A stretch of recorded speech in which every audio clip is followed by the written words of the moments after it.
Bonjour les investisseurs, ici Stéphane, chasseur d'appartements. Dans cette nouvelle vidéo, alors je profite de ce cadre bucolique, j'allais dire, qui est au pied d'un appartement voilà, qui est en cours de rénovation. J'en profite pour faire une vidéo sur la différence entre un agent immobilier et un chasseur d'appartements comme je suis. Alors pourquoi je vous parle de cette différence? Eh bien parfois ce n'est pas très bien compris, j'allais dire, et pas encore très bien dans les usages. Donc à savoir qu'un agent immobilier, j'allais dire traditionnel, est plutôt du côté du vendeur, c'est-à-dire que le vendeur d'un appartement lui signe un mandat de vente afin que justement l'appartement puisse se vendre, et donc l'agent met en commercialisation ce bien en défendant les intérêts du vendeur. Or, un chasseur d'appartement, lui, est plutôt côté acquéreur, plutôt soit une personne qui cherche à acheter un appartement, que ce soit pour y vivre, sa résidence principale, ou alors pour y investir. En tout cas, c'est la spécialisation dans laquelle moi je suis, c'est-à-dire spécialisé en investissement locatif, notamment à Lyon et sa région, même si je suis sollicité parfois pour des résidences principales et je peux regarder si c'est pour un appartement, si c'est dans mes cordes.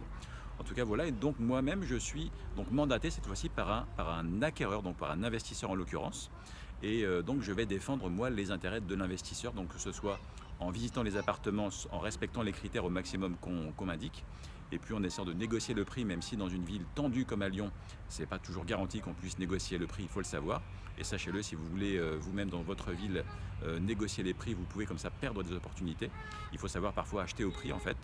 Et puis donc jusqu'à la mise en place, encore une fois, enfin de la supervision des travaux, de la mise en place des premiers locataires, ça ce sont des prestations que j'offre et donc que ne peut pas offrir en fait un agent immobilier classique, donc dans les grandes enseignes, et qui se charge encore une fois des vendeurs. Voilà.